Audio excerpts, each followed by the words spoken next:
Nah, setelah saya praktekin hasilnya lumayan, omset naik sekitar 2 kali lipat. Jadi yang biasanya closing rate persentasenya cuma 5%, sekarang naik jadi 10%. Yang biasanya saya dapat chat closing-nya misalnya cuma 50 orang, sekarang dengan teknik ini saya bisa naik jadi 100 orang. Jadi bayangin naiknya bisa sampai 2 kali lipat. Makanya kalau teman-teman terbiasa sehari closing misalnya 100 orang per hari, dengan teknik ini bisa naik sampai 2 kali lipat, jadi 200 orang per hari. Nah, makanya teknik closing ini perlu dicoba ke bisnis kita masing-masing.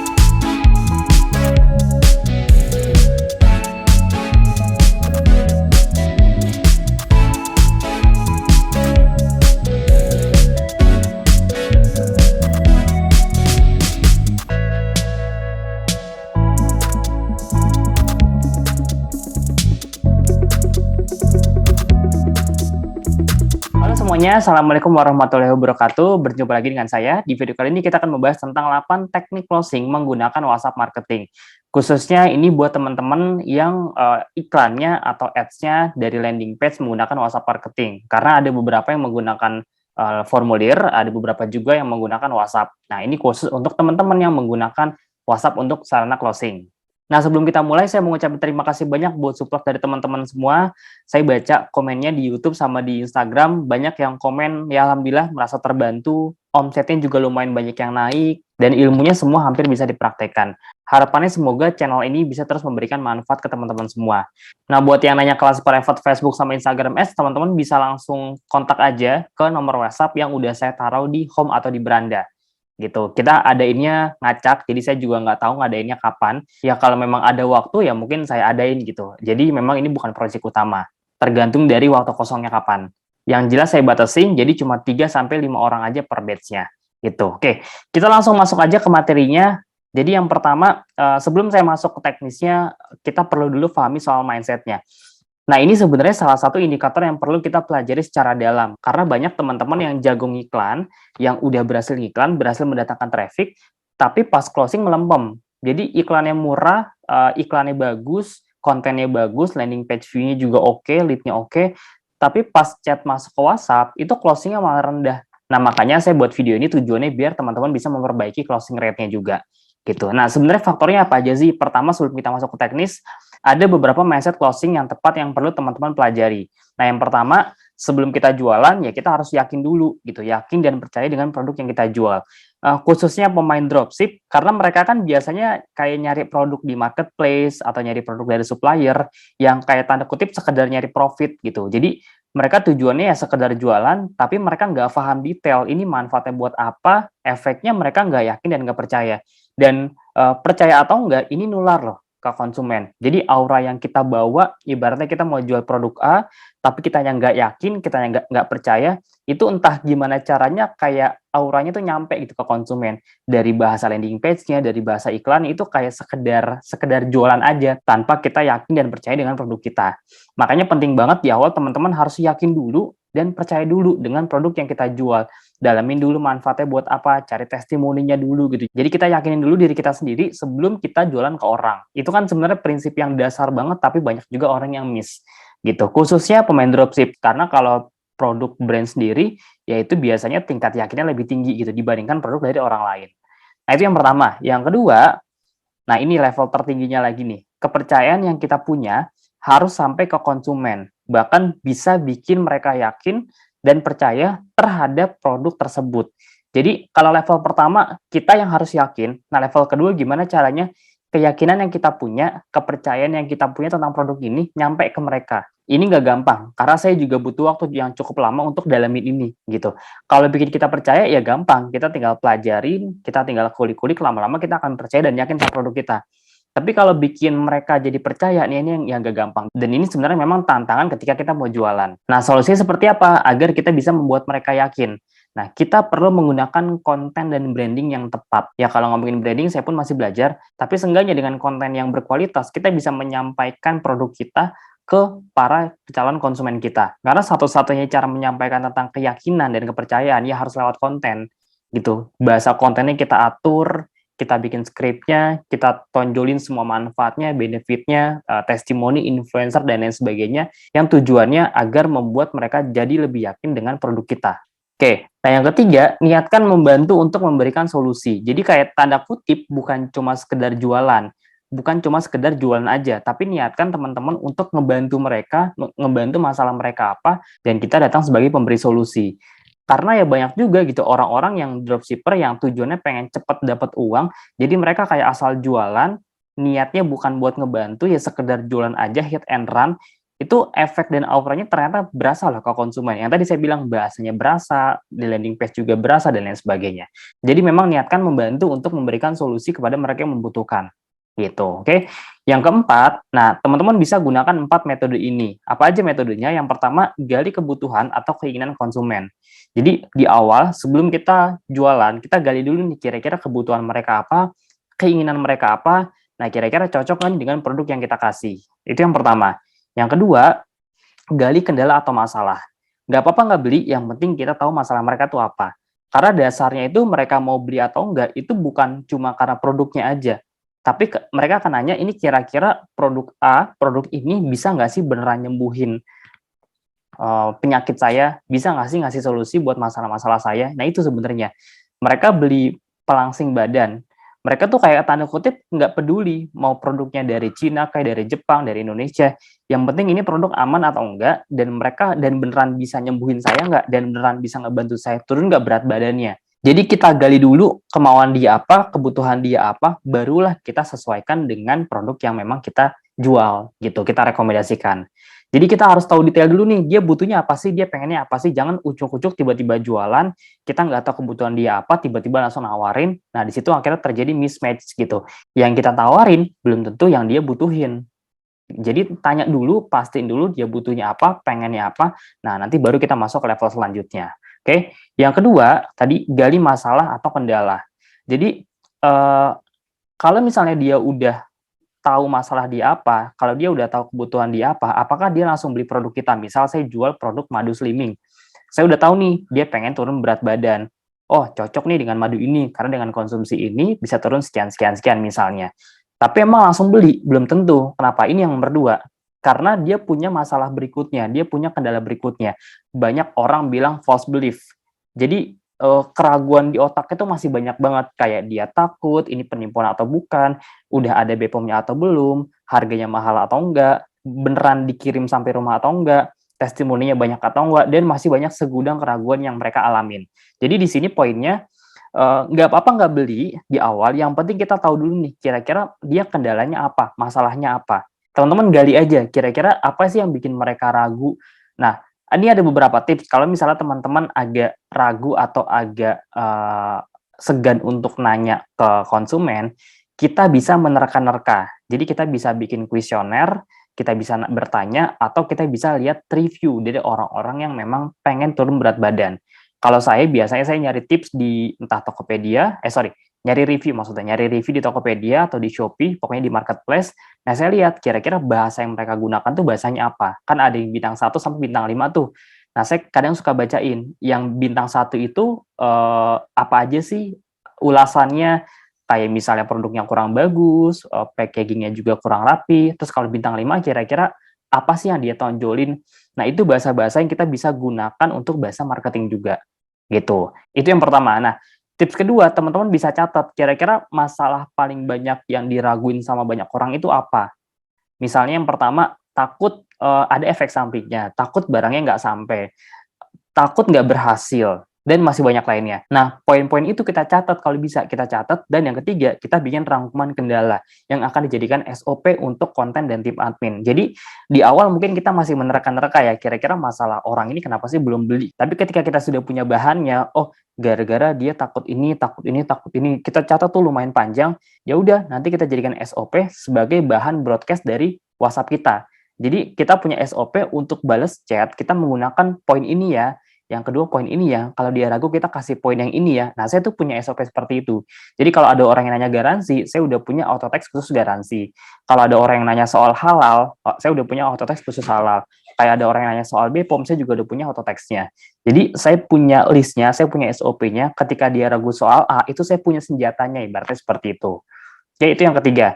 Nah, yang keempat, jangan lupa kalau kita udah gali kebutuhannya, gali kendala atau masalahnya, kita jawab dengan solusi, kita kasih manfaat dan lain sebagainya, testimoni. Jangan lupa yang keempat, arahkan untuk closing. Karena banyak di antara kita yang kadang lupa closing, cuma ngasih informasi aja. Gitu, ngasih informasi, tapi di ujungnya kita justru nggak closingin. Nah, jangan lupa kalau di sini kita lebih ke arahin, mau transfer hari ini atau besok gitu. Paketnya sudah ready, kalau mau dikirim hari ini, Ibu bisa transfer sebelum jam 5 ya, agar bisa masuk pengiriman hari ini. Atau misalnya kita kasih free ongkir khusus untuk hari ini sampai jam 5 sore, itu juga bisa. Jadi arahkan untuk closing di hari itu juga dengan cara kita kasih pilihan untuk dikirim hari ini, barang cepat sampai, atau mungkin promo potongan ongkir, gitu. Nah, itu pintar-pintarnya kita aja. Oke, nah sekarang baru nih kita masuk ke pembahasan utamanya, yaitu 8 teknik closing menggunakan WhatsApp marketing. Jadi kalau mindsetnya udah tepat, kita ngomongin teknisnya juga gampang. Karena saya percaya event iklan di Facebook itu banyak orang yang berhasil, bukan gara-gara ngomongin teknisnya, tapi memang karena punya mindset yang kuat dulu gitu. Mindsetnya memang sudah tepat. Jadi ketika dikasih teknis, mereka akan nyambung. Karena banyak banget di luar sana orang-orang yang nggak ngerti mindsetnya, tapi fokusnya ke teknisnya doang. Makanya ketika gagal beriklan, itu langsung kayak nyerah, langsung kayak berhenti, malah nggak dilanjutin. Ya jadi efeknya malah rugi gitu, karena mindsetnya kurang tepat. Makanya setiap belajar apapun, kalau saya pribadi, saya pasti diawali dengan mindset yang tepat dulu gitu. Karena teknis itu bisa dipelajarin kok, tapi kalau mindsetnya aja udah salah, ngerjain teknis juga susah gitu, oke? Nah, sekarang kita bahas soal teknisnya, 8 teknis closing menggunakan WhatsApp marketing. Yang pertama, kita harus tahu dulu 3 tipe audiens ini.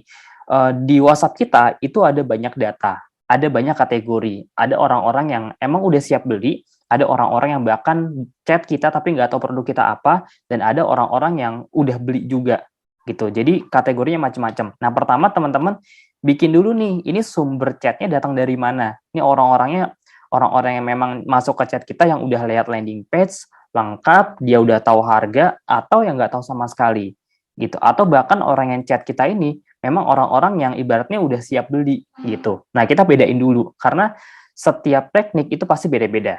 Oke. Nah, jadi poinnya di sini teknik yang kita gunakan untuk orang-orang yang nggak tahu produk kita sama orang-orang yang tahu dan sama orang-orang yang udah beli itu beda. Jadi pastikan di awal kita tahu dulu nih, ini konsumennya atau calon konsumennya kira-kira masuk ke kategori yang mana. Itu yang pertama. Nah, yang kedua, kontrol percakapan. Jadi kita yang mengarahkan dengan cara bertanya dan memberikan pilihan. Jangan sampai teman-teman memberikan pilihan mau beli atau enggak. Ini kalau di marketing banyak yang bilang bahasanya ini bahasa haram nih. Jangan sampai kita nanyain beli atau enggak, tapi selalu kasih pilihan. Ya ini klise tapi memang kepake banget gitu di semua bidang marketing, di asuransi, di multi level, dimanapun banyak orang yang ngasih pilihan bukan mau atau enggak, tapi pilihan produk A atau produk B gitu, harga A atau harga B. Nanti saya akan kasih beberapa contohnya. Oke. Nah, yang ketiga, keterbatasan. Jadi kita kasih keterbatasan waktu dan stok dan juga bisa kasih harga coret. Kayak misalnya untuk stoknya sisa sekian, itu bisa kita gunakan juga. Untuk waktunya maksimal untuk free ongkir hari ini sampai jam 5 ya. Jadi misalnya khusus hari ini yang biasanya ongkir 50.000, ini ada potongan jadi 30.000. Tapi maksimal cuma sampai hari ini jam 5 sore. Itu yang akhirnya membuat mereka jadi tergerak untuk beli sekarang. Gitu. Karena pada dasarnya kalau emang dasarnya mereka udah mau beli, mau belinya sekarang atau minggu depan, ya mendingan sekarang gitu. Nah, cuma kan kadang orang itu nggak ada alasan yang kuat untuk beli sekarang. Makanya antar aja lah orang harganya sama, antar aja lah orang barangnya juga masih ada gitu. Jadi kita bikin sesuatu yang mendesak agar tujuannya mereka mau belinya tuh hari ini juga. Jadi mereka mau transfernya hari ini juga. Karena kalau udah lewat dari 24 jam, biasanya orang udah agak-agak lupa. Dan butuh follow up lagi supaya mereka bisa ingat produk yang mereka pengen beli gitu. Oke, jadi lebih baik langsung sekarang. Yang keempat, sharing dulu, selling kemudian. Jadi jangan langsung tiba-tiba jualan plek-plekan. Ya kita banyakin sharing dulu. Khususnya ini kalau produk-produk yang memang edukasi ya. Gitu, kita sharing dulu, kasih benefitnya, kasih manfaatnya, kita sesuaikan dengan kebutuhan dia apa, barulah kita jualan di akhir. Gitu. Kecuali kalau produk-produk yang memang yang bisa hard sell, kayak misalnya contoh ya jual baju, orang-orang udah pada tahu gitu, jual sepatu gitu, jual sendal, ya orang-orang udah pada tahu kan produknya. Jadi ya kadang kita nggak perlu edukasi yang berlebihan, ya kasih penjelasannya aja, tapi ya udah kita langsung tawarkan. Tapi kalau dari pengalaman saya untuk produk-produk herbal, karena ini kan untuk diminum gitu, jadi mereka juga rada khawatir kalau tanpa penjelasan yang detail, aman atau enggaknya, mereka nggak tahu gimana detailnya, tapi kita tidak menjelaskan. Makanya penting banget di awal kita sharing dulu, edukasi dulu. Ketika kita ngedukasi, mereka yakin, mereka paham, mereka ngerti, ya udah, kita berjualan. Oke, yang kelima, gunakan konsep 3 paket menarik. Jadi arahkan ke best seller dan buat konsumen merasa sangat beruntung membeli paket tersebut. Contoh, kalau saya punya sekitar 2 sampai 3 paket favorit biasanya. Salah satu contohnya tuh yang lumayan bagus, ada satu hosting di Indonesia lumayan bagus dan saya juga pakai. Itu penawarannya unik gitu. Jadi kalau dia beli 1 bulan, itu harganya 900.000. Kalau dia kalau 1 tahun. 1 tahun itu harganya misal 800.000. Saya agak lupa pastinya berapa, tapi yang saya ingat ini penawarannya menarik banget. 1 tahun itu 800.000 kalau setahun. Kalau 2 tahun itu 1.200.000. Nah, kalau 3 tahun paket best seller itu 1 juta. Jadi 3 tahun itu lebih murah daripada 2 tahun. Harusnya kan kebalik ya. Ya ini goalnya agar mengarahkan mereka, si konsumen-konsumen atau si pengguna si hostingnya, untuk beli langsung paket 3 tahun. Jadi langsung langganan 3 tahun. Makanya diarahin udahlah cuma 1 juta, 3 tahun lagi gitu. Dibandingkan yang setahun 800.000 beda cuma 200.000, dibandingkan kalau milih 2 tahun malah lebih mahal. Ya udah orang pasti bakal milihnya 3 tahun gitu. Jadi kita bikin paket yang menarik, kita misalnya bikin 3 paket, kita bedain dan kita arahin mereka agar mereka bisa pilih paket yang kita rekomendasi, paket best sellernya. Entah misalnya harganya kita tipisin, yang ya pokoknya psikologisnya bikin biar mereka milih paket yang kita mau lah, gitu. Produknya mungkin dibanyakin, harganya lebih dimurahin dan lain sebagainya. Oke. Nah yang berikutnya, value yang didapat lebih tinggi dari uang yang dikeluarkan konsumen. Jadi misalnya, kalau saya sering pakai beli 1 dapat 5 item. Jadi ini bukan 5 item barang yang sama ya. Kayak misalnya kita mau jual 1 alat untuk penghilang baret motor misalnya. Botolnya cuma dapat 1, tapi seolah-olah kayak campaign-nya dapat 5 item. Dapat apa aja? Misal dapat sarung tangan, yang kedua dapat busanya, yang ketiga dapat tambahan gratis ongkir dan lain sebagainya. Jadi kita bisa atur bahasa marketing kita, beli 1 dapat 5. Mereka kan jadi mikir kan, lah saya cuma beli 1 produk tapi dapat tambahan 5 item lainnya. Nah itu menarik banget dibandingkan ya kita cuma beli 1 bayar 1 gitu. Karena orang tuh pengennya kan untung ya, makanya orang pengennya promo, pengennya gratis ini, gratis itu, karena memang dasarnya manusia itu pengennya untung gitu. Kalau bisa barang yang saya dapetin itu memang value-nya lebih tinggi dibandingkan uang yang saya keluarkan, jadi nggak rugi gitu. Dasarnya kan memang manusia nggak mau rugi soalnya. Oke, berikut yang nomor 7, teknik cross-selling dan upselling. Nah ini simpelnya kita menawarkan barang yang lebih mahal, jadi misalnya yang tadinya ukurannya 100 jadi 150 mili, atau kalau cross-selling kita biasanya menawarkan produk yang berbeda, yang berkaitan tapi berbeda. Jadi kayak produk pendukung. Contoh paling gampang itu di KFC. Orang mau makan ditawarin CD. Saya dari dulu tuh paling inget di KFC, ya kita mau beli ayam, mau makan, tapi tiba-tiba Mas, CD-nya mau sekalian, CD kaset ya, yang buat muter lagu, yang video-video band gitu kan di Indonesia. Kan kadang nggak nyambung ya, tapi ya itulah teknik cross-selling-nya mereka gitu. Ada aja yang beli. Terus di Starbucks, kita beli kopi, ditawarin snack-nya, ditawarin kue atau makanan gitu. Kuenya mau sekalian Mas, makannya mau sekalian dan lain sebagainya. Itu adalah teknik cross-selling. Kalau di McD, kita misalnya beli Coca-Cola yang ukurannya kecil, kita ditawarin kadang-kadang mau yang lebih besar nggak, ini cuma nambah 3.000. Beli kentang juga sama. Ini tinggal cuma nambah 5.000, tapi kentangnya dapat yang lebih besar. Ya kita kan mikir kan, lah cuma nambah 5.000 murah, ya udah akhirnya kita terclosing kan gitu ibaratnya. Nah, kalau di digital marketing, kita juga bisa menggunakan teknik ini untuk menaikkan omset. Jadi, kayak saya misalnya nih, saya jual madu untuk menurunkan berat badan. Nah, upselling-nya gimana? Yang saya biasanya nawarin misalnya cuma 250 gram, saya up jadi 500 gram. Mbak, ini kalau boleh saran, kalau emang Mbak untuk dipakai untuk 3 bulan dan targetnya turunnya misalnya 5-10 kilo, saran saya Mbak pakai yang 500 gram aja. Lebih murah, bisa dipakai untuk jangka waktu yang lebih lama juga, dan target untuk berat badannya lebih mudah tercapai. Jadi kita kasih alternatif pilihan. Yang penting memang produknya manfaatnya beneran ya. Jadi jangan cuma sekedar janji, tapi memang ya beneran gitu, bisa ngasih manfaat. Gitu. Kalau saya memang yakin produk saya bisa ngebantu, makanya saya nawarinnya juga pede. Gitu, oke? Nah, kalau cross selling biasanya kalau udah closing atau kalau sebelum transfer saya biasanya suka nawarin, Misal dia tadinya beli madu untuk slimming, terus saya kadang suka nanya, "Kalau boleh tahu di rumah ada yang punya kendala kesehatan yang lainnya nggak, Mbak?" Gitu, atau misalnya ada kendala, flu atau migran untuk anaknya. Nah, saya kadang suka kasih info tentang madu yang lainnya. Jadi madu itu kan ada banyak ya, saya nggak cuma jual madu slimming, saya jual juga madu yang lainnya. Nah, saya kasih info tentang produk madu yang untuk anak misalnya, produk madu yang untuk kesehatan, orang tuanya misalnya. Jadi saya cross selling dengan produk yang lainnya gitu. Nah, ini bisa disesuaikan dengan produk dari teman-teman semua. Oke. Yang ke-8, gunakan 3 kata ajaib. Tolong, maaf, terima kasih. Ini kelihatannya kayak simpel tapi sangat bermakna. Misalnya, mohon maaf Mbak, sebelumnya dengan siapa? Mohon maaf Mbak, kalau boleh tahu ada kendala apa biar aku bisa bantu rekomendasi produk yang tepat misalnya. Terus kalau tolong misalnya minta tolong untuk isi formulir ini ya Mbak sebelum kami kirim barangnya gitu. Jadi kan orang biasanya ya udah asal kasih formulirnya, kalau bisa ada kata-kata minta tolongnya. Gitu, simple tapi bermakna buat mereka. Terima kasih yang terakhir. Terima kasih walaupun nggak beli ya nggak apa-apa. Atau bahkan di awal ya, terima kasih sudah menghubungi admin resmi kami. Salam kenal, saya dengan siapa, bla bla bla. Jadi ada apresiasinya gitu ke mereka. Oke, yang berikutnya. Nah, ini kita masuk ke studi kasus atau ke contohnya. Sebenarnya saya ada banyak contoh capturean chatnya, cuma agak ribet, jadi saya bikinin dalam bentuk yang lebih simpel aja, pakai auto text gitu. Contoh ya, saya kasih 2 contoh. Yang pertama, ini studi kasusnya kita nggak pakai strategi yang tadi gitu, jadi ini strategi yang pada umumnya. Ya bisa dibilang ini satu arah dan jutek, bukan kita yang mengontrol chatnya, bukan kita yang mengontrol percakapannya. Contoh, ini konsumen, "Halo, saya mau info produk madu slimming-nya dong," misalnya. Terus kita balas sebagai admin, "Halo Kak," kita langsung kasih manfaat. "Halo Kak, madu slimming adalah bla bla bla bla." Jadi mentang-mentang dia nanya info produk, kita langsung balasnya belak-belakan, "Madu slimming adalah bla bla bla." Ini sebenarnya nggak salah juga. Nah, cuma teman-teman nanti pelajari deh bahasanya seperti apa perbedaannya. Feel-nya juga pasti beda. "Halo Kak, madu slimming adalah bla bla bla bla." Jadi kita cukup menjelaskan aja.